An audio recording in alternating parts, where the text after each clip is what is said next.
This story will give you knowledge the world never wanted you to see. A man alone in a small room listening to the whispers of electricity dreaming of a future no one believed in.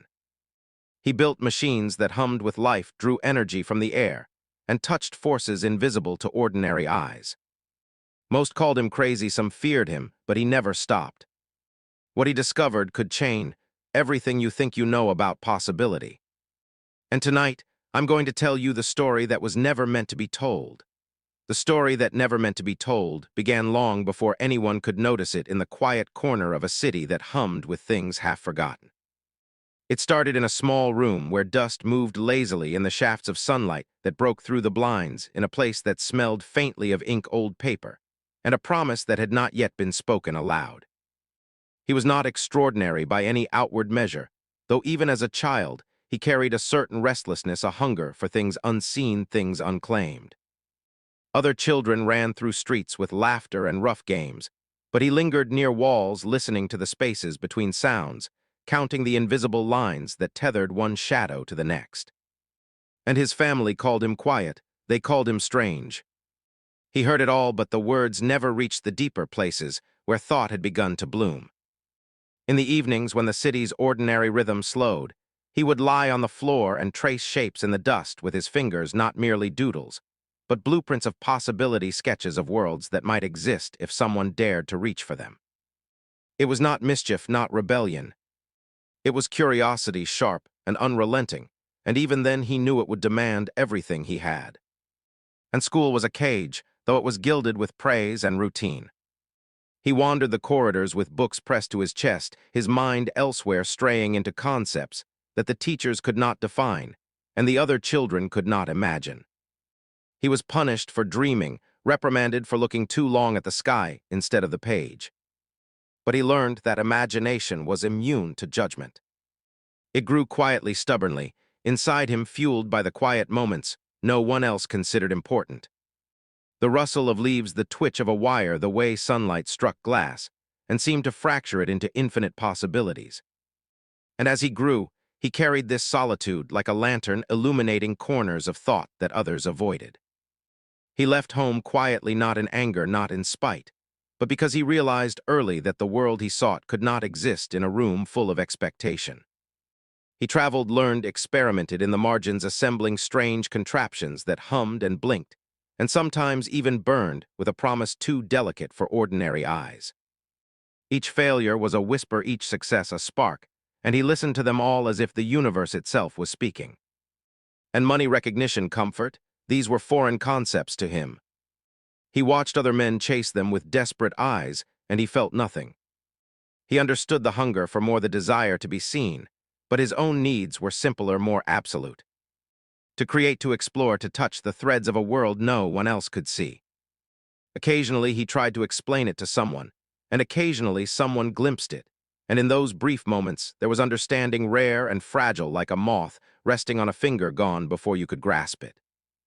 And there were nights when loneliness pressed close, uninvited, when he would sit on the edge of a balcony and watch the lights of the city flicker like nervous stars, and he wondered whether this pursuit had been folly.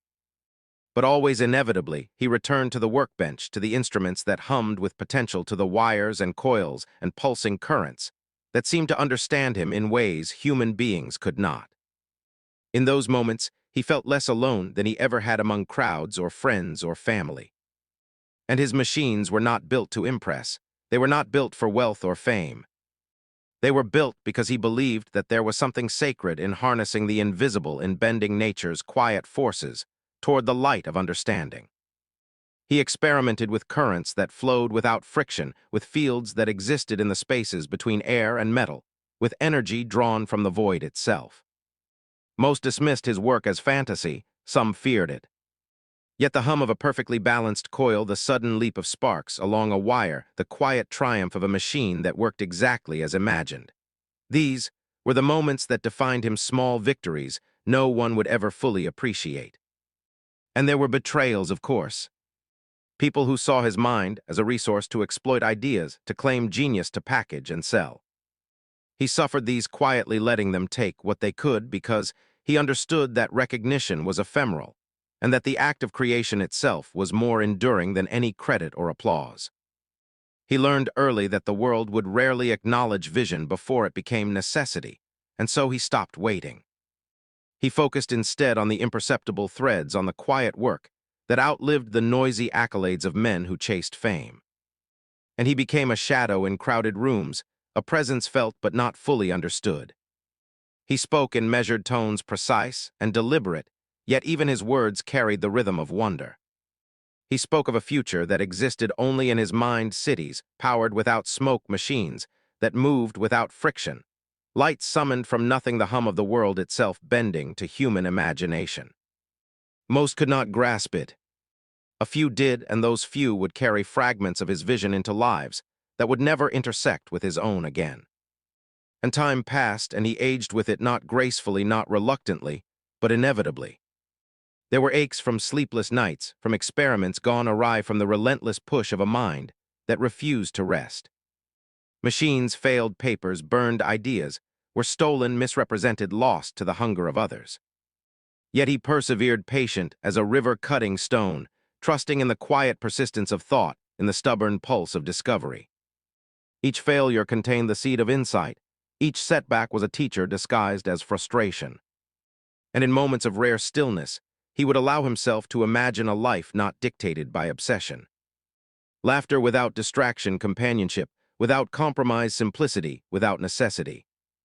But the fantasy was always fleeting. The pulse of the unseen, the currents and sparks and potential that called him relentlessly, demanded more. And so he returned tirelessly, faithfully, to the work that had always been the center of his existence. And there were moments of unexplainable beauty, brief instants, when a machine would hum perfectly, when energy danced along a wire in a way that seemed almost alive, when he would pause and smile quietly, not for anyone else, but for the act itself. It was not pride, it was understanding. The recognition that the universe had allowed him a glimpse of something that could not be fully captured, only witnessed. He learned to accept the small triumphs, the fleeting harmonies of thought and matter, as enough to sustain him. And in that quiet pursuit, that endless solitary devotion, he left behind a trace. Not monuments, not accolades, not legacies carved in stone, but traces in the air, in the hum of electricity, in the machines that continued to pulse long after his hands had gone. He existed in the spaces others ignored, in the invisible currents that connected all things, in the silent possibility of what could be. The story that never meant to be told moved quietly through the world, unnoticed, unclaimed, but alive in the things that could not speak for themselves, in the energy that refused to die, in the restless heartbeat of a mind that never stopped listening. And so the machines continued to hum quietly, faithfully, as if the very air had learned to echo his thoughts. Nights grew longer, cities more crowded, but he remained in that small orbit of creation, a solitary witness to what most people would never see. The hum of energy was not just sound, it was conversation, subtle and constant. He learned to listen not with his ears, but with the spaces between his thoughts, the hollow places in his chest where imagination took residence. Every spark was a word, every coil a sentence, every current a paragraph of a dialogue that had no human listener, but spoke directly to him. And sometimes he wondered if the world would ever understand, if the invisible truths he chased would ever matter outside the quiet glow of his laboratories. And yet the thought did not trouble him for long. Understanding was second guessing. What mattered was the accuracy, the venue, the impossible toward the tangible, forcing the hidden to reveal itself. Even in failure, there was revelation. The burned wire could teach us not the humming fork, if only one cared to look closely enough to see the destruction of the future. He traveled to he moved from city to city, laboratory to laboratory, always seeking materials unused that would push his vision a little further. And in this place, he left fragments of himself. Notebooks filled with diagram sketches that made no sense to ordinary eyes, machines that hummed for a brief moment before fading into silence. People came, curious, sometimes ambitious, always eager to claim a piece of the magic. But he remained untethered, unwilling to belong fully to anyone or anything. Ownership to him was illusion. Creation was communion, not commerce. and occasionally someone glimpsed the intensity in his eyes, the fever that lived there, and they were both terrified and fascinated. They could not measure it, could not quantify it, and often assumed it must be madness. Sometimes he allowed a conversation, a moment of shared wonder, but these were rare, fleeting, and always tinged with the knowledge that the world outside could never sustain such obsession. For those few brief exchanges, he was less alone, and yet the moment passed, leaving him back in the hum and whisper of his own work, the only true companion he had ever known. And letters became a habit. He wrote them endlessly, addressed to colleagues, competitors, friends, who had vanished ideas that had yet to materialize. Rarely were they sent. They were not meant for delivery. They were meant to crystallize thought, to give shape to what existed only in the recesses of his mind. Each word was carefully chosen, precise, almost surgical, because he had learned that thought, when captured, poorly lost its power. And still sometimes, when a letter was accidentally read by someone else, he would catch a glimpse of astonishment or misunderstanding, and he would smile quietly at the world's inability to see what was already there. And there were nights when exhaustion pressed so heavily upon him that he would collapse across the tables, surrounded by wires, coils, papers, and machines, and dream, not of places or people, but of currents themselves. In those dreams, electricity had a life of its own, moving with intention, speaking in a language. He almost understood a language older than man, older than reason. He would wake with the taste of metal on his tongue and the faint smell of ozone, as if the air itself had been trying to tell him something. Those dreams were rare, sacred, and sometimes terrifying, because they reminded him that what he pursued was not merely invention. It was communion with forces far older and more patient than any human ambition. And failure followed him relentlessly. Machines exploded, experiments misfired. Coils melted, sparks leapt where they should not have, and sometimes entire nights of work were erased in a heartbeat. Others would have surrendered in despair, but he learned to see failure not as an enemy, but as a guide. Each mistake contained a whisper, a direction, a subtle hint toward the next step. He would trace the remnants of a burned circuit, follow the arc of a misfiring coil, and find within the wreckage a blueprint for the impossible. Persistence was not a virtue, it was a necessity. The work demanded it, and he obeyed. And during rare moments of human contact, he discovered how fragile the world's attention could be. Conversations about ambition or vision would falter against impatience. People wanted results, not wonder. They wanted profit, not possibility. And he learned to speak carefully, to cloak ideas in the most mundane language, to protect the fragile seeds of insight until they could bloom in silence. Friendship was always tentative, love more so. Those who sought him were drawn to him as one is drawn to fire. They wanted warmth but were often burned. He did not resent them. He understood that his obsession left little room for companionship, and he accepted the solitude as an inevitability, a necessary condition of creation. And some nights he would wander empty streets, listening to the city breathe, watching shadows stretch long and impossible across the walls. The hum of electricity in the air, faint but persistent, called to him, as if acknowledging his presence. He imagined that the entire world was a network of currents, unseen and delicate, and that he alone had the tools to read it. In those moments, he felt less like a man and more like a conduit, a bridge between what was and what could be, carrying knowledge that the world was not ready to receive. And people came into his life and left quickly. Mentors, investors, friends, colleagues, they all assumed he would bend to the rhythm of their plans. He never did. His vision was a river that would not be dammed, a storm that would not be tamed. And yet, in his rare moments of confession, he would allow small glimpses. The tremble of satisfaction, when a machine worked, the faint joy of watching a diagram align perfectly, the thrill of hearing a current hum with life. These were the things that mattered more than recognition, or reward, the things that ensured he would continue even when the world had no patience for him. And there were moments of envy, moments when he wondered if another life, simpler, quieter, ordinary, might have been easier. But those moments passed quickly. Creation had a gravity stronger than fear or doubt. He returned to the bench, to the coil, to the spark, because he could not do otherwise. The universe had chosen him as a listener, and he had accepted. And he became obsessed with efficiency, with purity, with perfection. Machines that hummed without overheating currents, that flowed without friction energy drawn from sources invisible to ordinary sight. These became his holy pursuits. He tested, retested, and refined. Nights blurred into mornings, weeks into months, months into years. He stopped counting, stopped caring for the mundane measures of time, because the work existed outside of them. In that space, he found freedom, a form of immortality, in the transient sparks that danced across his creations. And in rare flashes of whimsy, he would imagine what the world might be if people truly listened, if humans approached nature with reverence instead of conquest, with curiosity instead of greed. He would see cities lit without smoke machines, moving without destruction, people free to imagine instead of merely survive. And he would feel both a hope and a sorrow, knowing that his vision would reach the world only in fragments, only in echoes long after he was gone. And sometimes he would catch himself smiling at the absurdity of it all. A single wire could carry more meaning than 1,000 words. A current could speak more clearly than a lifetime of speeches. People would call him eccentric, mad, brilliant, foolish, but he understood that such labels were meaningless. The work was what mattered. The unseen threads, the pulsing currents, the delicate balance between failure and triumph. This was where truth resided. And he learned to embrace patience as a companion and solitude as a teacher. Each day was a negotiation with the invisible.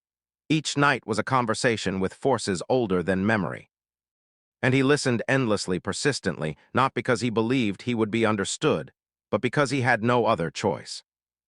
It was in listening that he found meaning, in quiet observation that he discovered purpose. And as years stretched into decades, the hum of electricity remained constant, a faithful witness to a life lived in pursuit of the unseen. Machines stood, some humming with life, others silent, but ready, their forms still vibrating with possibility.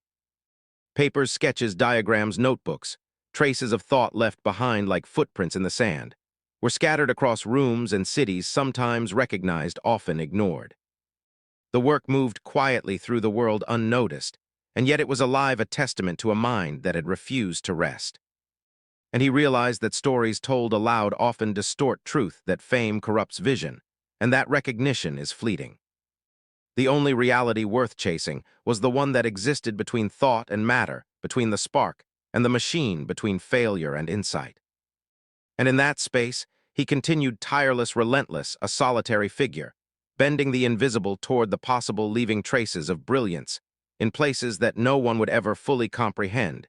Even as the years pressed on, he remained unmoored from time, moving through the world like a shadow, tethered only to currents and possibilities. Buildings rose and fell around him, empires of stone and steel, but his focus was on forces far subtler, invisible to ordinary eyes, yet tangible to anyone who knew how to listen. He wandered from empty streets to bustling marketplaces, always alert to the smallest signs. A flicker of light, the gentle vibration of a wire, the whisper of potential trapped in ordinary objects. To him, the world was a conversation, and he was the only one patient enough to hear it. And in these wandering years, he encountered others like him, rare souls who glimpsed beyond the veil of ordinary perception. Some were cautious, some timid, some fervent and reckless.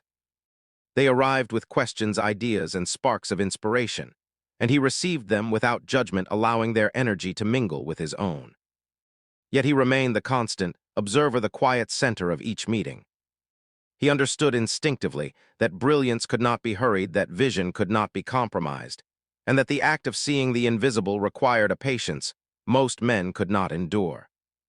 And he learned to recognize the rhythm of human folly as easily as he could trace the path of electricity through a coil. Greed, ambition, fear, they were all predictable, cyclical, almost elegant in their inevitability. And yet he did not despair, because he had learned to measure his life against a different standard. The pursuit of understanding, the refinement of possibility, the crafting of small miracles that could survive without recognition, that could hum quietly in the world long after their creator had moved on. And some nights he would sit in the quietest corners of the laboratories he had claimed, surrounded by half-assembled machines and stacks of notes, and allow himself a rare indulgence. The thought that someone someday might recognize the patterns he had left behind. But even this thought was fleeting, because he knew too well that recognition was ephemeral, a distraction from the delicate balance of work and imagination. What mattered was not applause. It was insight, movement, connection, the subtle harmonies that existed only in the interface between mind and matter. And he became fascinated with the concept of resonance, not merely of sound, but of energy, of thought, of intention. Every wire, every coil, every spark had a frequency, a heartbeat that could be detected if one listened closely enough.